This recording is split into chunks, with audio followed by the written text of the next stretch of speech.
What a beautiful area. Amazing. It's got to be my favorite habitat and favorite time of year to be here.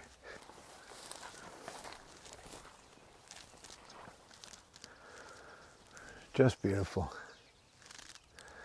So we're standing here now at just a beautiful example of a beaver pond in the cycle that it naturally goes by, where the beavers live for a while and have a pond, and then after a little bit move on. They run out of their food source and move on to another stream or previously used beaver pond to start again damming it up and backing up the water.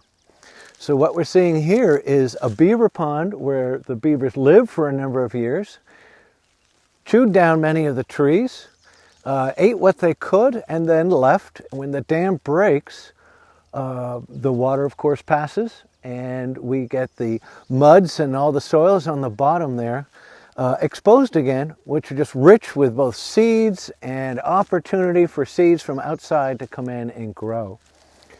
And what I see here that's very exciting is this patchwork network that we see here of little mini communities, or illustrate the diversity that these communities have. So as we look here, we can pan from left to right here, and we're going to see our rushes here in a very concentrated area, probably is a wetter area than some of the others. We see dark green, pretty much one dominant species known as bulbochinus, or one of the soft stem bulrushes. And a beautiful plant that will offer food for many other animals. And as we move to the right, we see the shrubs in the background, which probably reflect a little bit higher ground, and thus it dries out a little bit. So we get spirea and blueberry bushes and what looks like it could be elderberry out there. And then in between, a whole mix of grasses.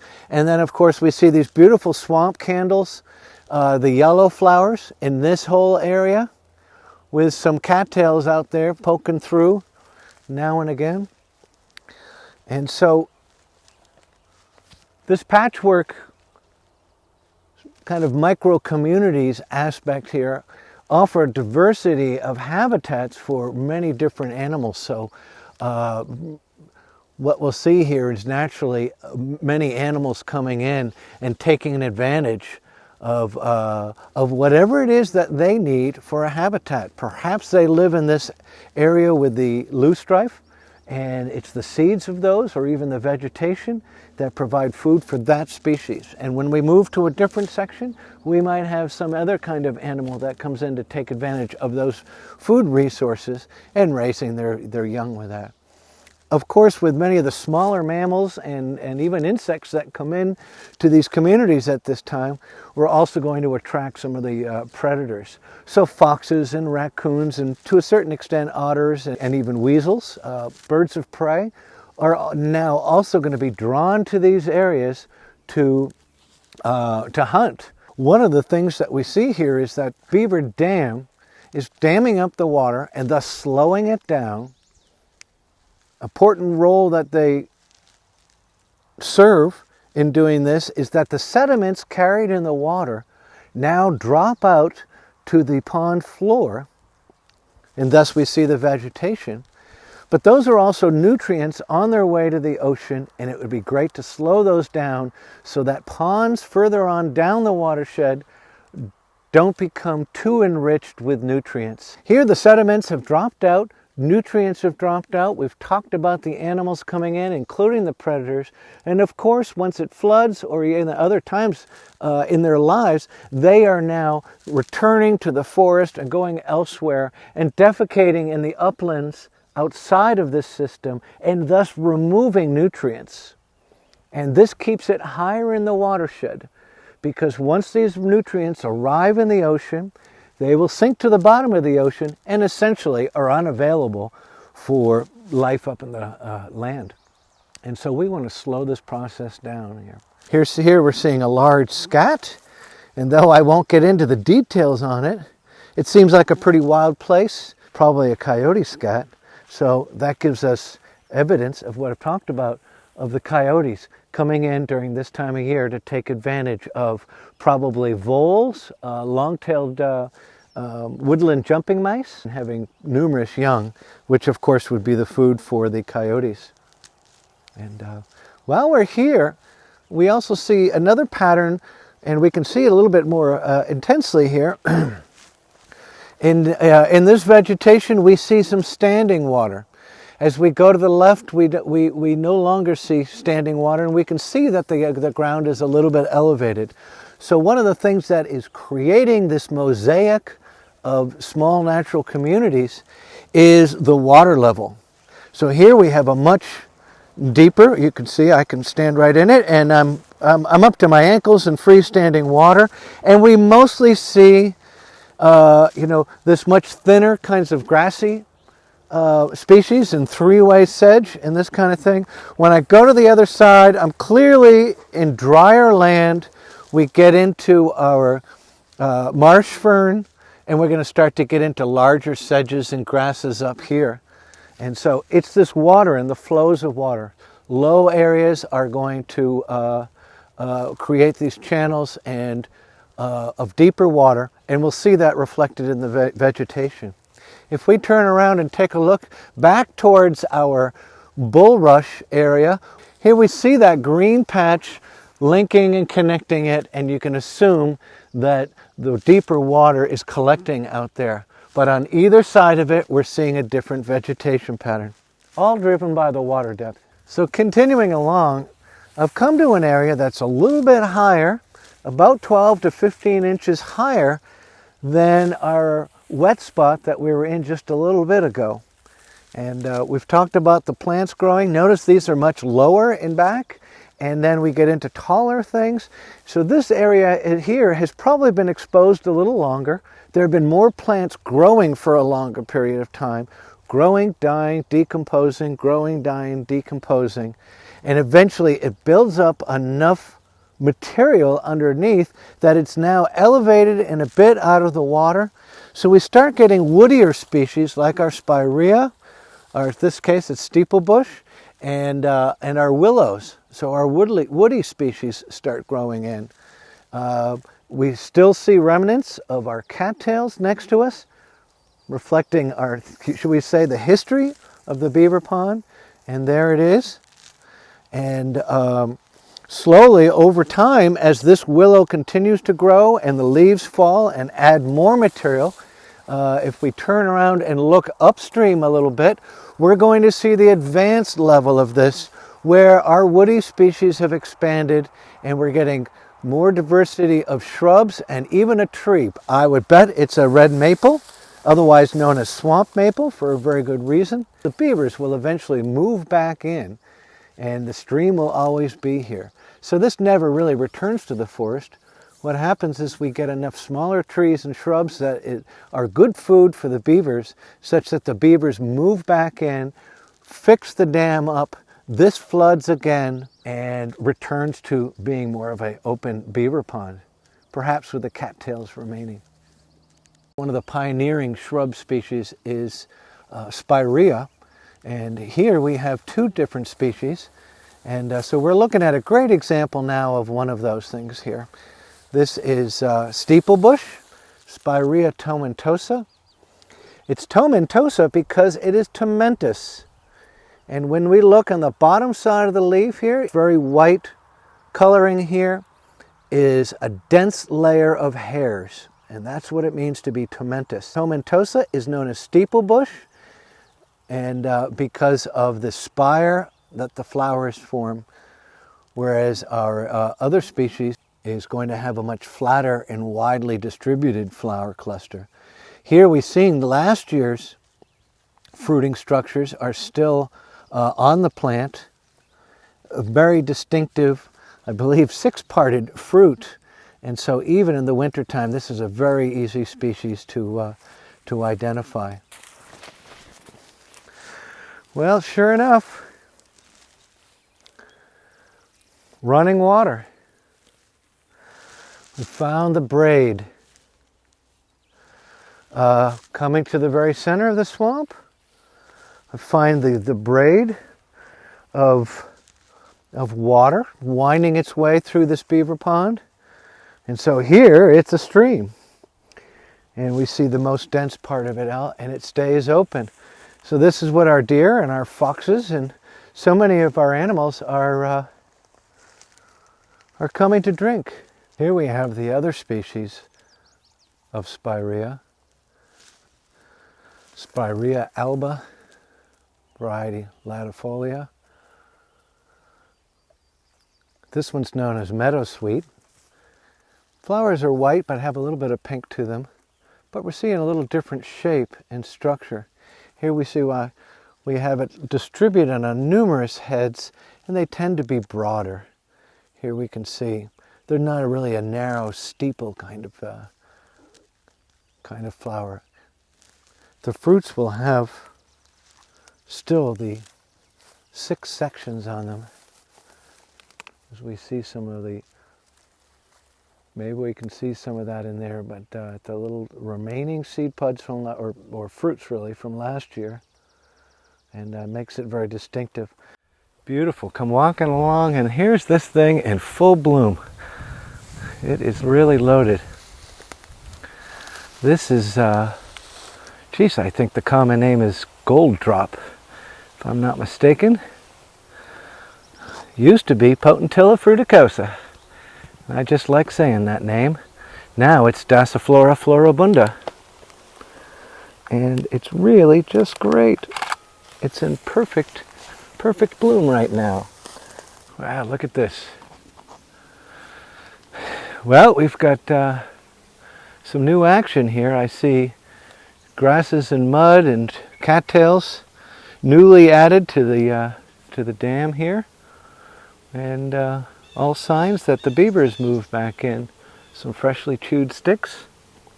When I came in May, this was pretty much just all mud. You could walk right across this.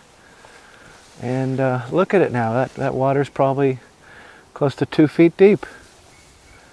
So we've got beavers living here now, which is very exciting.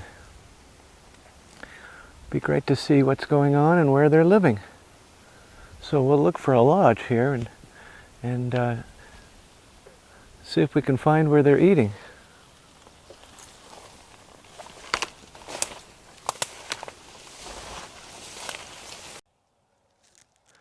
So we've had a particularly dry spring this year, and I passed by here not 5-6 weeks ago maybe, and the dam that we had found earlier was not here, and nor was all this water here. So we can see that it's encroaching on the woods. It's so recent that there's really nothing growing in there, and I certainly would have noticed this because it was my impression there was nobody living here. And as I go further, we start to see more evidence of the beavers' activities.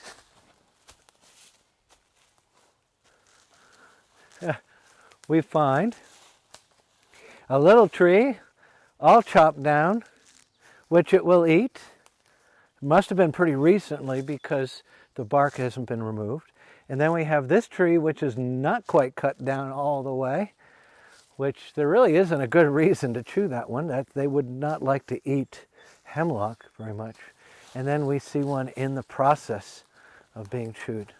So this beaver literally just comes up out of the water. He literally will be in here with his head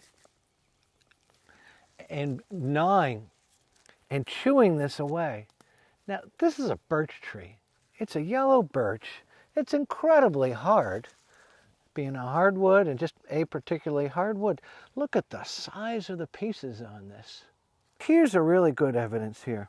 What we see is it bites once, twice, maybe 3 times, gets a good grab on it, will grab the piece here and then peel it away. So that's why this part here shows no teeth marks. This is the pulled away section.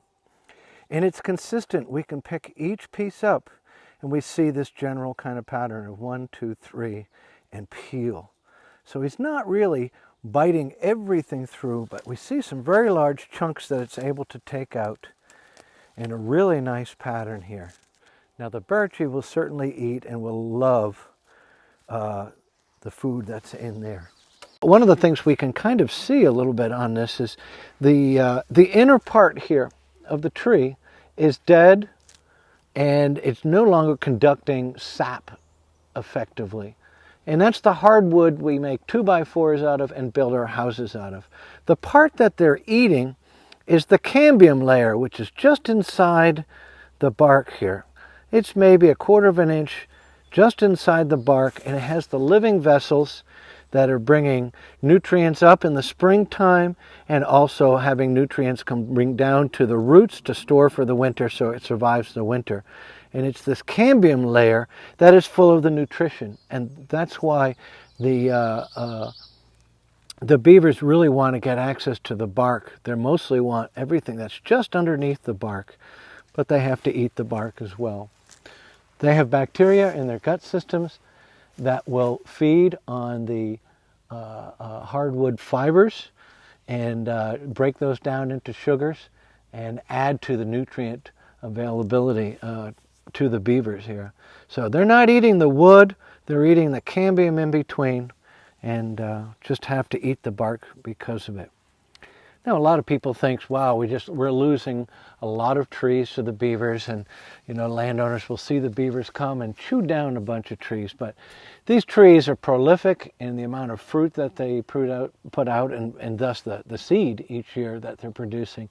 And there are lots of little sprouts that will grow up with the added light. Those baby trees, just like here we're seeing beech trees, and there's lots of small ones. So not much of a worry here. Clearly there was beavers here for a long time that cleared the whole swamp, and over time the bigger trees have grown up and we see the beavers move back in. Just a natural process. Well, isn't that funny? I find something else neat here. Here's an unusual tree right from Dr. Seuss. It's really just your American beech. And clearly, at the top here, the beavers have chewed that off. But we can see that it's a bit high off the ground. I mean, in general, they're not able to reach this high and have much leverage over their wood. And first of all, it's amazing that the tree is still alive. Here it is resprouting and going to have some kind of life in the future. But the question that comes to mind to me is, was this a super tall beaver? How is it that we're up this high and it's chewing it? And with some thinking and some experience, I know that the beavers have to eat in the wintertime as well. They try to keep a hole open in the ice that enables them to get out.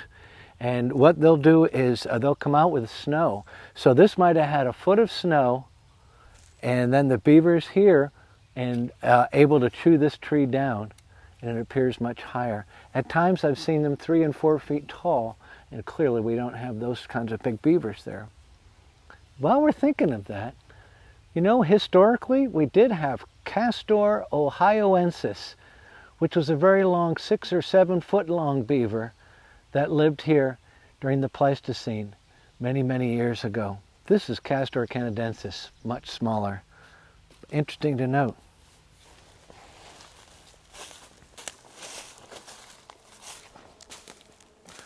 Oh, perfect, huh? Here's a great example of a few of the things that I've been talking about earlier in our exploration of the beaver ponds. One is that the beaver doesn't do very well out on land. It's very vulnerable, being 30, 40 feet from the water's edge. That's its escape route. Wants to be closer. I had mentioned earlier, and we'd seen an example, one of the options would be to dig a trench back into the woods such that you'd be closer to your food source. That's an option in areas where it's fairly flat and just goes back into a woods. But here we see rocks right on the surface, and they're not able to do that. So they take a chance and will risk it for a while of climbing all the way up there, 30, 40 feet from their water source. But they don't really like to do that.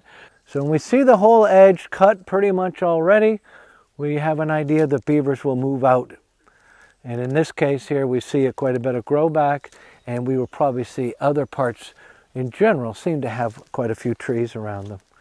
And so a beaver moved in.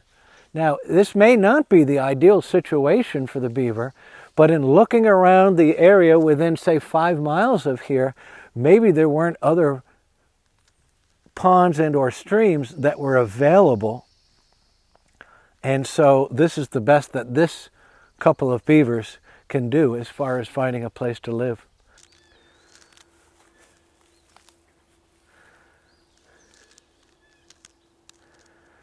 So this beaver pond I've been visiting today is on Center Pond Brook, which is one of the small tributaries very high in the Westfield River watershed. Part of the Westfield Wild and Scenic, a federal designation of particularly picturesque and ecologically intact sections of very large river systems. And so there are numerous towns within the watershed that have wild and scenic designations, and they tend to be wilder areas like this that have such a designation.